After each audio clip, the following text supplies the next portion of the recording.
the tax? Who's ready to build the homes? Who's ready to fix the budget? And who's ready to stop the crime? By the way, who's ready to make common sense common again? How about a great round of applause for your common sense conservative member of parliament for the Kootenays, former police officer, servant of the people, Rob Morrison.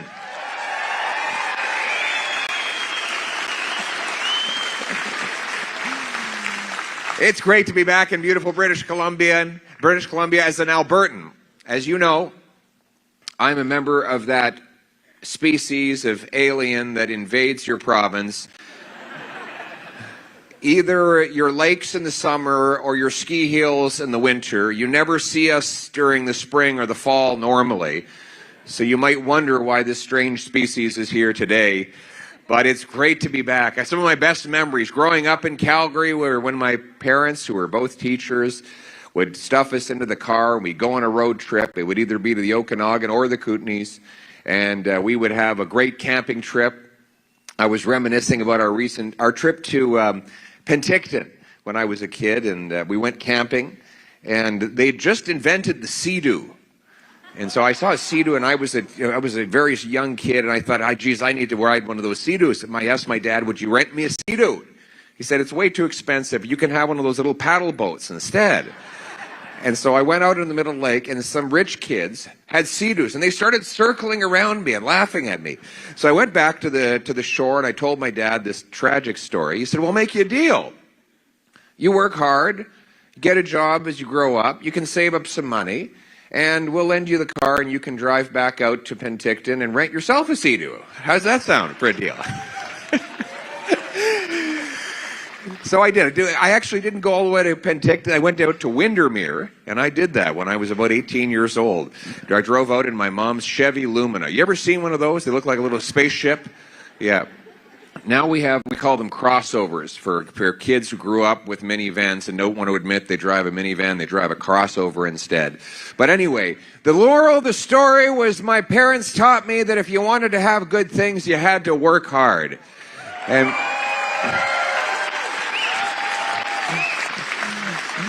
And there was a very simple deal, a promise, a Canadian promise, that if you worked hard, you could get a powerful paycheck that would buy you affordable food, gas, and homes in safe neighborhoods, right?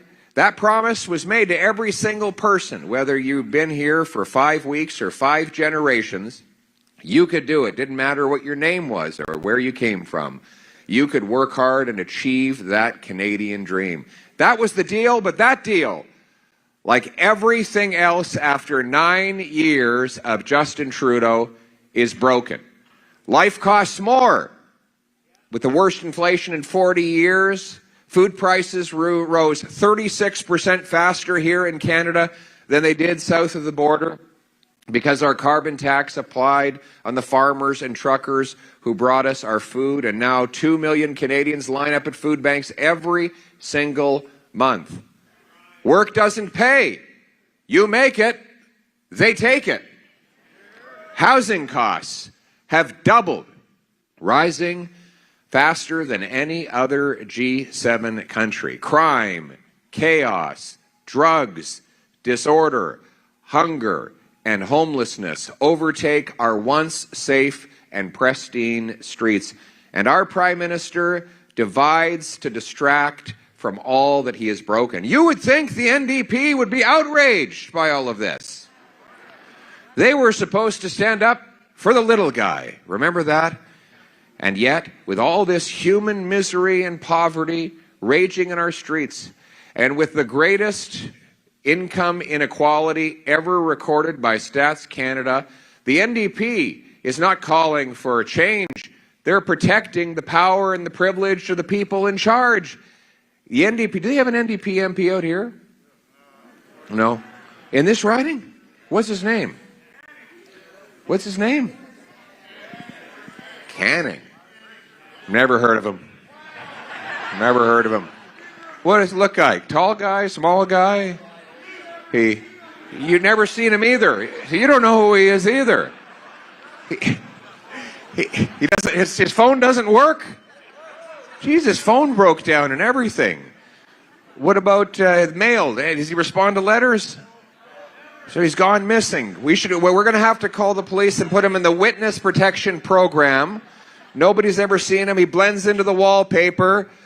But he and Jagmeet Singh are voting to keep Justin Trudeau in power. Why? Pension. Jagmeet Singh needs to get his $2.2 million pension, for which he qualifies next year, until which time he votes to keep Trudeau in power. He gets his pension, Trudeau gets the power, you get the bill. But my friends, the good news is that life was not like this before Trudeau and the NDP Liberals, and it won't be like this after they're gone.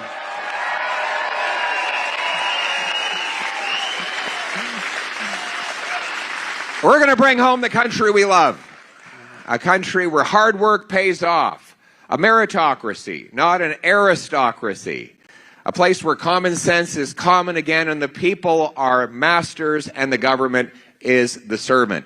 That is the mission that I'm on with our friend Rob Morrison. We have a common sense plan to achieve it. Axe the tax, build the homes, fix the budget, and stop the crime. Let's start with the tax.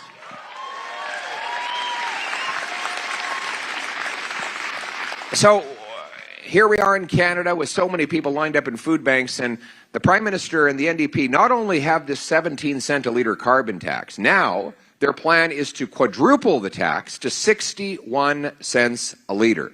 My friends, this would be a nuclear winter for our economy. All of the jobs, the businesses, the truckers would have to leave this country. South of the border, they have zero carbon tax. Yeah, well, you know what? You can just imagine them popping the champagne at the Trump Tower in New York if Trudeau gets in with a 61 cent a litre carbon tax. Because they'll know Donald Trump will be on the phone calling our trucking companies, our factories, our mining enterprises and saying, come down south, pay no carbon tax, we'll take your money and jobs and leave the poverty behind. Already, $500 billion Canadian investment dollars have left in the last decade to build mines, factories, businesses south of the border. Canadian investment dollars creating American jobs. My friends, I want our money back. We're going to bring it home. And it starts with axing the carbon tax to lower the cost of gas, heat, and groceries. Let me tell you briefly the story of Suntech Tomatoes, the little miracles of Manotick. They have a greenhouse south of the village of Manotick. They pay carbon tax on the CO2 they release into the greenhouse, even though it is absorbed by the plant life. It doesn't go into the atmosphere. Apparently, Trudeau missed that day in science class. And so the result is that it's more expensive to buy a Manotick tomato in Manotick than a Mexican tomato in Manotick. So the price signal the government sends is for the customer to pay for the tomato that had to be shipped by truck and train, burning fossil fuels right across North America, instead of buying the cleaner, greener tomato that comes from right down the street. No wonder our diets are getting worse and worse. More processed crap, more cheap foods that when we grew up, we could eat better and more nutritious, locally harvested foods because we didn't have all these taxes and all of this government-imposed inflation.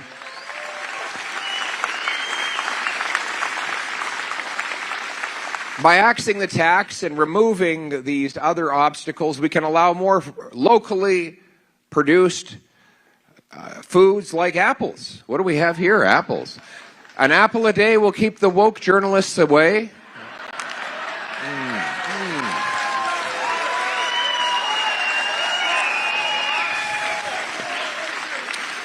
Is this from your orchard, Rob?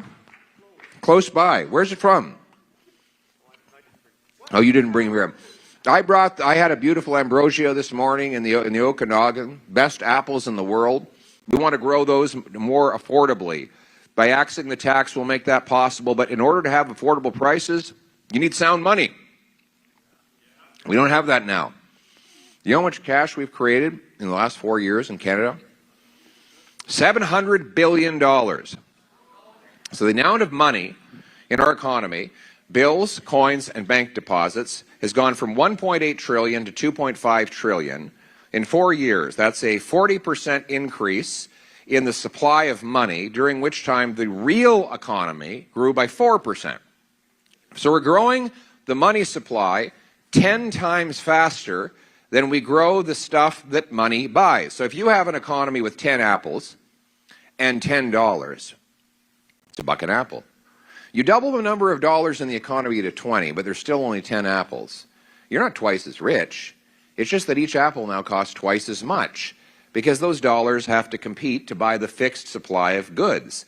So when the government creates cash, it creates a temporary sugar high for the economy. But what comes after that? A crash, because everything goes up in price. Now, this is good if you're a billionaire, because your fancy watches, your fancy wines, your art pieces, your stocks, your speculative land holdings, all of them inflate, and wealth then concentrates in the hands of the very few. But it is terrible news for the wage earner or the pensioner, whose purchasing power goes down. It is a transfer of wealth from the have-nots to the have-yachts. That is what inflation is, and it is the reason why we have such a big gap between the rich and the poor. Government-induced inflation destroying our money. When I'm Prime Minister, we will fix the budget by capping government spending with a dollar-for-dollar law that requires we find $1 of savings for every new dollar of spending. This will eliminate the need for money printing.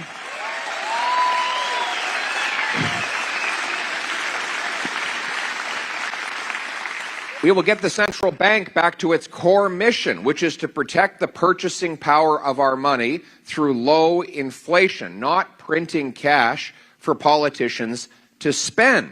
And I will ban the Bank of Canada from ever creating a central bank digital currency. Yeah. Absolutely.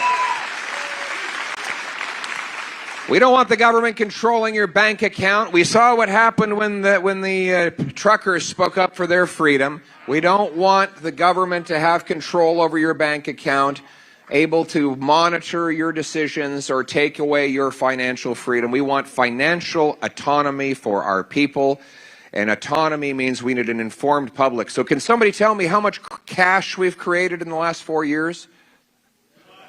Who said 700 billion? Who said this guy said it. All right, you get a T-shirt for that. There you go. There's some. We lost a few here. We'll have a few more good ones come. See, if you memorize all my facts, you get these wonderful T-shirts that my wife would design. You get an Axe the Tax T-shirt, and there are even better ones at bringithome.ca. Do I need a bodyguard? I don't know. I think we have about 700 bodyguards here today.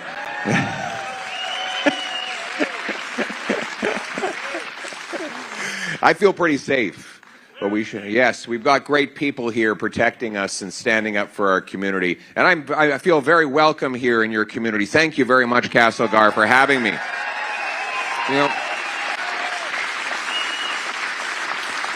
Now, imagine this. Instead of creating more cash, what if we created more of the stuff cash buys? Grow more food, build more homes, and produce more Canadian resources. Imagine, instead of doubling the cash, you had $10 and 10 apples, you double the number of apples you grow. Now you've got 20 apples and $10. Each apple now costs 50 cents, right? That's what happens when you grow your output faster than you grow your money supply. So the other half of the ledger is that we have to unleash the productive forces of our economy to grow our economy. And we should have no problem doing that.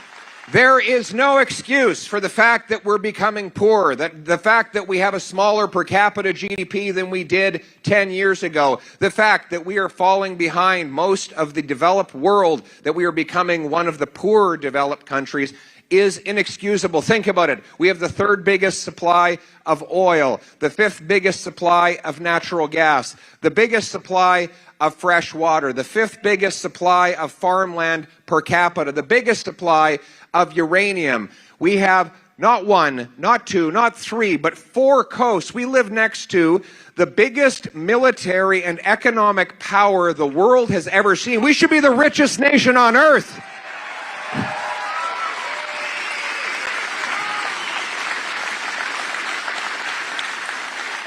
What's standing in our way is the gatekeepers. We have the second slowest building permits of the 35-nation OECD. And those gatekeepers block us, to start with, from building homes. Do you know that in Vancouver today, 60% of the cost of a new home is government? Government taxes, delays, fees, charges, consultants, lawyers, and other obstacles that stand in the way of the construction of a home. That means that twice as much of the money for a new home goes to bureaucrats than goes to the carpenters, electricians, and plumbers that actually build the home. Worse still, most of the people who build homes can't afford to live in them. This in the country where we have the second biggest land mass. Housing should be dirt cheap because we got the most dirt to build on, right? So we're going to cut the bureaucracy, axe the taxes, and build the homes. Here's my plan. We will axe the GST sales tax on all homes under $1 million.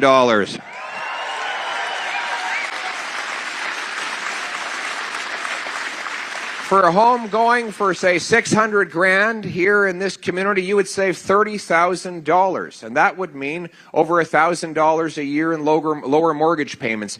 This tax cut will also stimulate 30,000 additional homes built across the country every year. I've now written every premier in the country saying they should match my tax cut, take the provincial sales tax off, and that would mean over $100,000 of savings on a new home.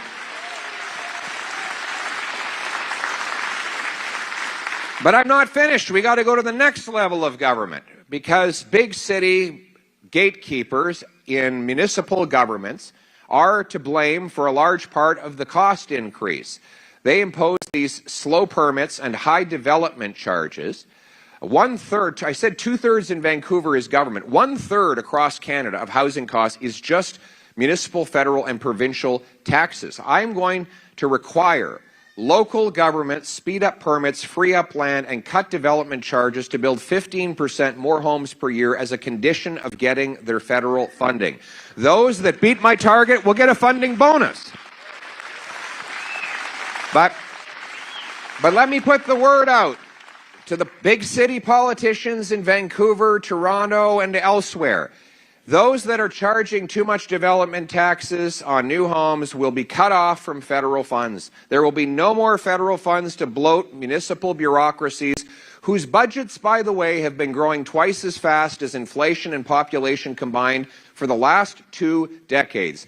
We don't need more bureaucracy. They need to get rid of their bureaucrats, speed up the permits, and we need to start building some homes, and that's what we're going to do when I'm Prime Minister. We will sell off 6,000 federal buildings and thousands of acres of federal land to build homes. And you know what warms my heart? The vision of a family rolling up in their U-Haul to move into their wonderful new home in the former headquarters of the CBC.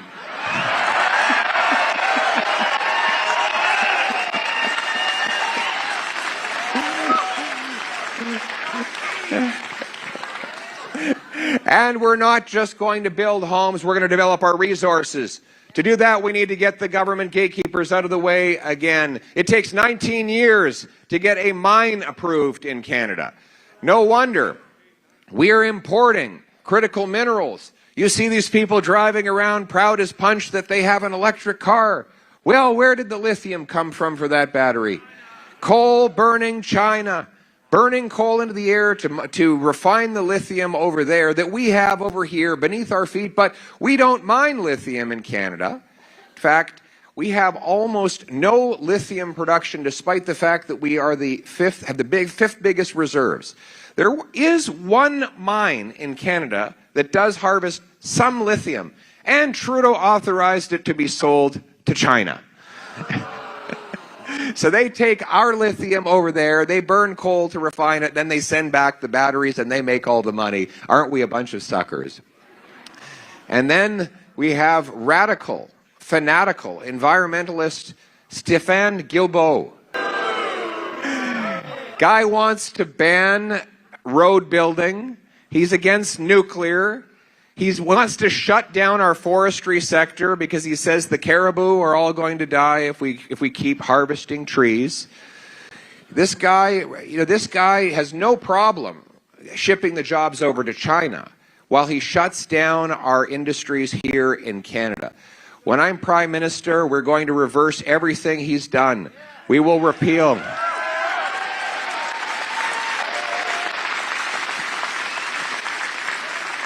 We will repeal C-69 and make this the fastest place in the developed world to get a mining permit.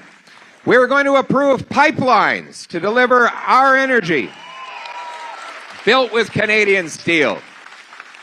We're going to approve natural gas liquefaction plants. We've got 1,300 trillion cubic feet of natural gas in Canada. The world desperately needs it, and the price is 5 times higher in Asia as it is over here. Trudeau says there's no business case. When you can buy something for $1 and sell it for $5, I think that's a pretty good business case. So do the Americans. The Americans have built 7 liquefaction plants in the last decade. The Qataris have doubled their production. The Germans built an import terminal for LNG from concept to completion in 194 days. That's how long it takes to get the application form here in Canada. And meanwhile, we've had the Greeks, the Germans, the Japanese all send their leaders here to ask for our natural gas. When I'm Prime Minister, we will rapidly approve these projects. We have massive technological and meteorological advantages. Why? We have clean hydroelectricity to power our liquefaction plants. We have, what else does it take to liquefy gas?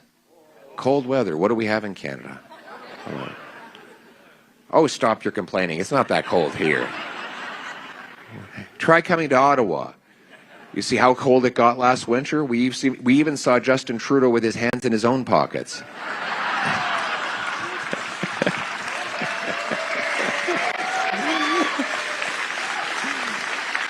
But cold weather actually makes it 25% cheaper to liquefy gas than it takes to do it in the U.S. Gulf Coast. And it takes half the time. It takes 20 days to ship gas from the U.S. Gulf Coast to Asia. It takes 10 days from the west coast of British Columbia. In other words, half the shipping time, 25% weather advantage, clean hydroelectricity, an abundant supply. That's why I will issue rapid permits to build LNG. We'll ship it off to Asia to displace Asian coal and reduce global emissions by 2.5 billion tons. By displacing that coal, it's more than Canada emits an entire year. My friends, we'll ship it off to Europe, break European dependence on Putin, and turn dollars for dictators into paychecks for our people in this country.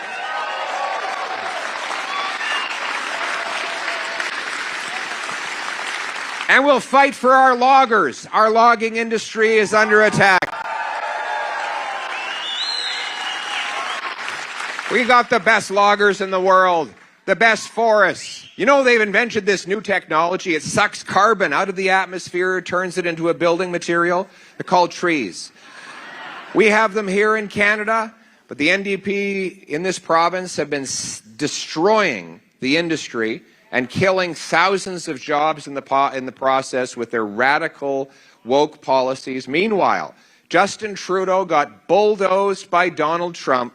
He signed on to a trade deal with the White House that did not end the illegal softwood tariffs. When Harper was Prime Minister, he got a softwood deal, including a refund of the illegally collected tariffs within 80 days of becoming Prime Minister.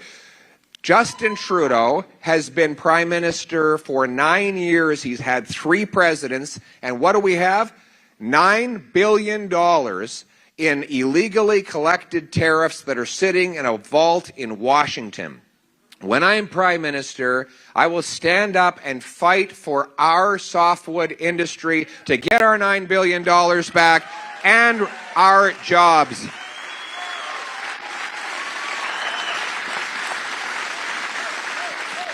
Government gatekeepers also stand in the way of our health care. We saw what they did with the outrageous violation of the rights of our nurses with that awful vaccine mandate that never should have happened.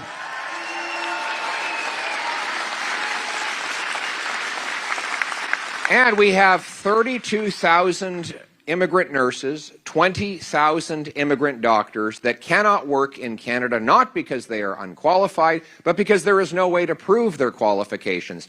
We've had a red seal in this country for 72 years in the licensed trades. We have no equivalent in the professions. When I'm Prime Minister, I'll work with the provinces to get a blue seal professional training standard so Canadians who are trained in medicine abroad or immigrants who come here highly qualified can take a test, prove their qualifications, and get to work providing family doctors in our rural communities. And we'll stand up to Big Pharma and protect your rights. The latest government gatekeepers at Health Canada through C-47 trying to tax and regulate away your right to choose natural health supplements. I will repeal these rules and let you decide what you put in your body.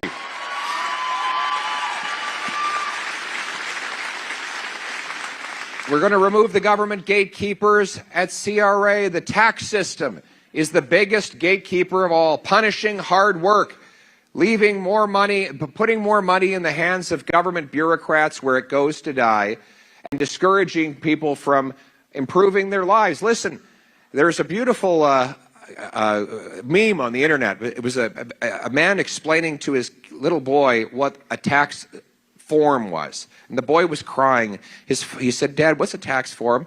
And he said, "Son, a tax form is like your report card at school, except the opposite.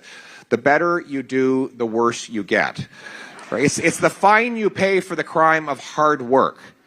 And when the government gets more of the dollar you earn than you do, we've crossed a threshold where the government is turning our people into serfs and servants and the bureaucracy into the master.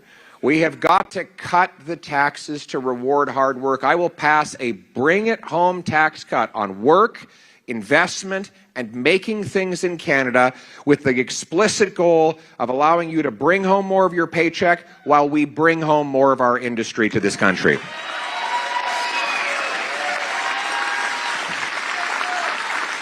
But we want you to bring it home, though. Bring home those paychecks to safe neighborhoods. But increasingly, our streets are being taken over by crime. Do you have any crime out this way? Unbelievable. Nationwide, 50% increase in violent crime, 117% increase in gun crime. We've now lost more people to drug overdoses in the last decade than we lost as soldiers in the Second World War. 47,000 of our brothers, sisters, friends, and neighbors have died from these overdoses. This radical woke agenda the NDP Liberals have brought to our criminal justice system has brought carnage to our streets, and it must end. Catch and release, hug-a-thug policies allow the same repeat offenders to go loose again and again and again. The good news is we don't have a lot of criminals in Canada. The bad news is they're very productive. In Vancouver, they had to arrest the same 40 offenders 6,000 times in 1 year. That's one arrest per offender every 2 days. And let me tell you, if you're getting arrested every 2 days, you're working hard at it. I mean, you got to be up at the crack of dawn to rob that bank and carjack by noon, sell fentanyl on a street corner by 2 in the afternoon if you're going to get caught and arrested every 2 days. But think about this. If we put those 240 offenders behind bars and left them there, there would be 6,000 fewer people hit with a baseball bat, stabbed, robbed, raped, or murdered. Wouldn't it be? Isn't it that simple? Oh.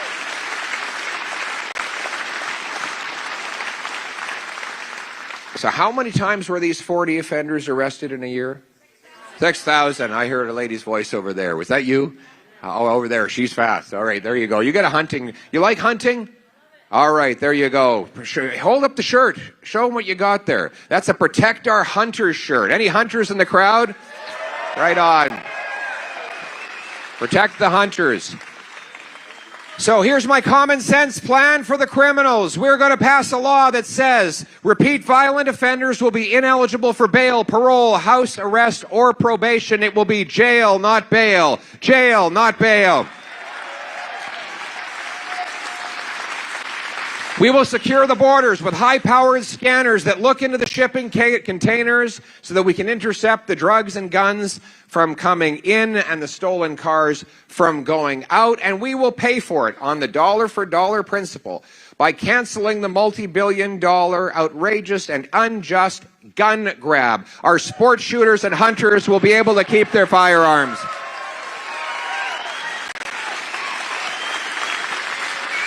The police officers have already said the crime is not being done by licensed owners. It's being done by gangsters who don't have licenses, who get guns that come illegally over our borders from the United States of America. Do you agree with that, Rob? And you are a former police officer. In fact, Rob he has an incredible career.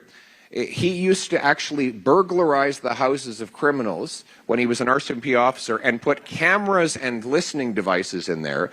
So chances are, if you are a criminal from the neighborhood, he has visited your home in the past. Smile, you're on candid camera. He arrested a lot of bad guys. I put him on the National Security Committee, so he can't talk about anything he does. If he's not bragging about his work on Parliament Hill, it's not because he isn't doing any, it's because it's all top secret. He's interrupting the spies and the foreign agents and others who would do harm for our country. Thank God we have a great guy like this fighting for us.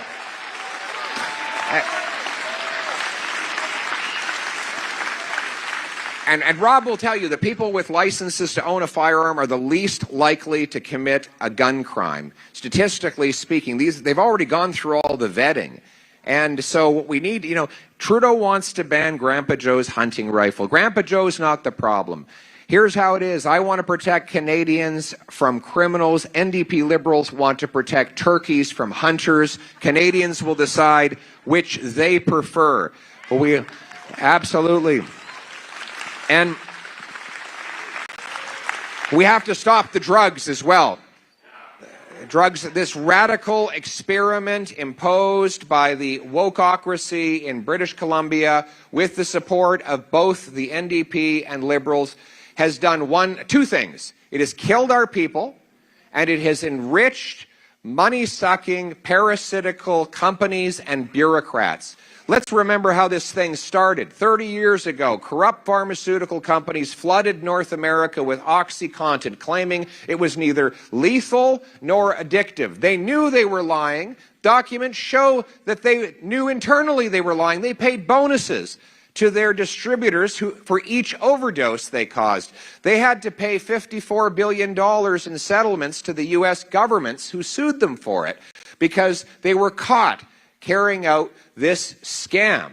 Now, we're told the solution is to give out more pharmaceutical opioids, paying off the same corrupt companies that caused the crisis in the first place. And the bureaucracy, by the way, your local public health bureaucracy in British Columbia is absolutely nuts.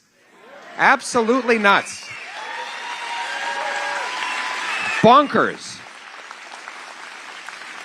And you know what? They don't want to solve the problem. Because if all the tent encampments and the addiction went away, then they wouldn't have jobs. You know what I mean? It's incredible in government. Every time we give out money to a bureaucracy to solve a problem, this is what happens. I'm at the Finance Committee. They come back during the budget consultations, and never have any of these bureaucracies said, you know what, you gave us money to solve a problem. And guess what? We went away, we used the money, we solved the problem, and we no longer need any more money. Thank you very much. It's never happened. You know what they say? They say, we took the money, and now the problem's 10 times bigger. You need to increase our budget tenfold. That's what they say. So as this problem worsens in British Columbia, the public health bureaucrats who caused and exacerbate the problem get bigger and more powerful every single day, and so do the corrupt companies that supply these unsafe opioids into the system. So here's what I'm going to do. I will shut the drug dens. There will be no more of these injection sites.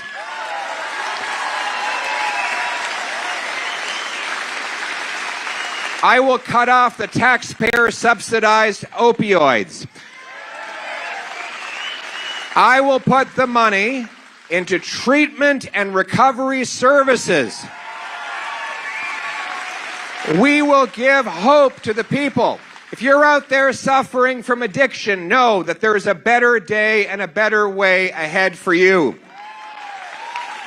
We know this can be done. We will detox. We will provide counseling, group therapy, physical exercise, yoga, sweat lodges for First Nations, transitional housing. We'll get people back on their feet, reconnect them with their families, give them a chance to cleanse their bodies of their poisons, redeem their souls, and have a bright and optimistic future.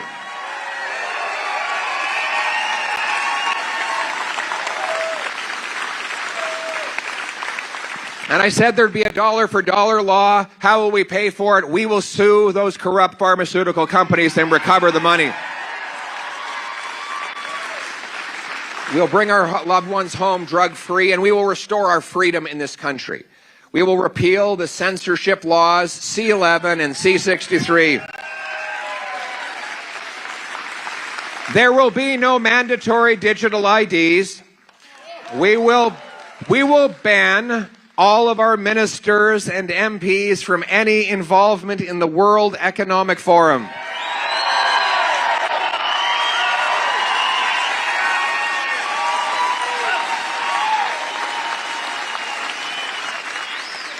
We will cut foreign aid to dictators, terrorists, and global bureaucracies and bring that money home. And we will put that money into rebuilding our military to keep our country strong and free. We'll support our veterans.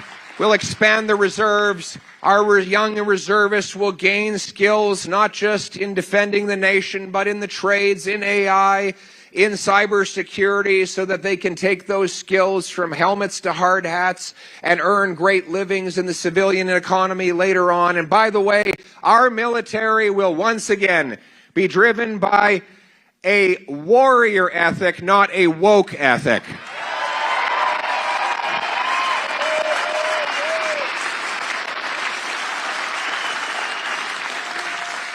You know, normally I don't like to talk about polls.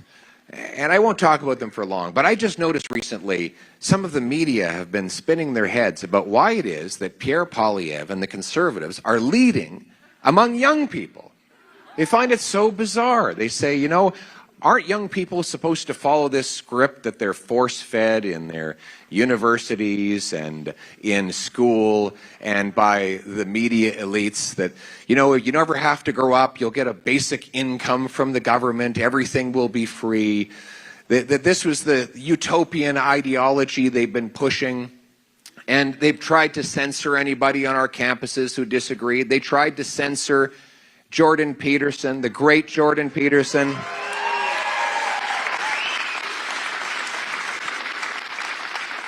And what they found is that young people actually are not buying what they're selling. Because what youth have started to realize is that look at these wonderful young people here, very smart. They came here right in the front row, top of the class. You know what our young people understand is that a government that is big enough to give you everything you want will be strong enough to take everything you have. Isn't that true? And that's what it's all about, demobilizing and tranquilizing the population, taking away initiative and ambition, and then saying you'll never be able to survive without the state and those who run it, making everybody permanently and hopelessly dependent. You see, help is the sunny side of control with this government. And our young people want, as the great Jordan Peterson actually said, they want to pursue the adventure of their life.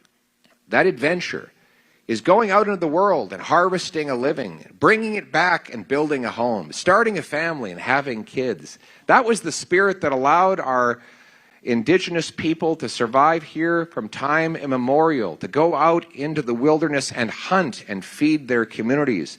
The explorers like David Thompson, the Doukhobors who arrived here in this region, they did an adventure. The adventure of trying something that was difficult. And you know, even if in some magical way it could have been easy for them, they would not have been better off for it to be easy. Because easy street leads to a dead end. And the hardest roads lead to the best destinations. Our people are not just crying out for food and homes. They want to take back control of their lives. They want to be actors in their own play. They want to be the primary characters, not just the stand-asides with one man taking the stage. They want to put themselves back in front, in charge of the country they love, so that they can ensure that it lives up to the incredible legacy that our soldiers, our pioneers, and those who came before us created for all of us. They understand that we must be grateful if we stand in the shade because of those who planted the tree that came before us. These are the traditions. This is the country.